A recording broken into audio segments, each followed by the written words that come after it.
Good morning guys. Bali, kung mapapansin mo yung balance ko sa GCash ko ay 10.43. So, dadagdagan ko siya ng 900. So, gagamitin ko yung ngayon yung online banking ko at susubukan ko mag-transfer ng pera na 900 pesos patungo sa video online banking to GCash. Then, start na tayo, no? Gagamitin ko ngayon yung online banking ko dito sa aking iPhone kasi ang gamit ko ngayon dalawang cellphone at itatransfer ko dito sa GCash ko. Tara na guys at try na natin. So, i-search mo na yung video online banking dito. Then, nakalagin na ako dito. Automatic ko siyang nakalagin. At i-click mo lang dito yung send money. Then, may mga apat na option tayo dito na pipindutin.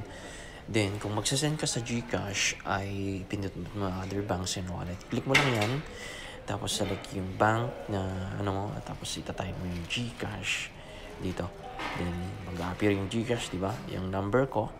0956-306-2198 0956-306-2198 and yung pangalan ko kahit single lang yung i-send ko kahit bong lang ilalagay dito 0956-306-2198 then 0956 send then yung source yung 900 pesos yung amount send, then yung source ng kung saan ka magsisend, then 9, send, then yan na, confirm na natin. Then yung pin mo,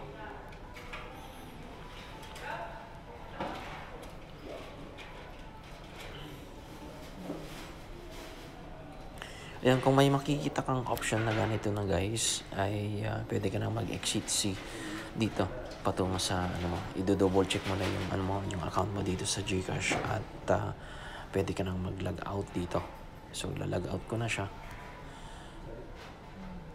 Yan, nagiging 10 pesos na lang yung account ko sa GCash, yung BDI ko Bayan Peso saving account ko. Then ngayon nag-exit na ako dito. Then ngayon guys, ay nandito na ako yung last option na natin ay magdo-double check na tayo ng balance natin sa GCash. Then click mo yung GCash dito. Then yung pin mo. Then yun nga, na-send na natin yung 900 pesos na patungo sa video to GCash natin. So ganun lang kasimple guys ang pag-send ng pera sa inyong GCash. Salamat po at maraming salamat. Don't forget to subscribe to my YouTube channel. Thank you.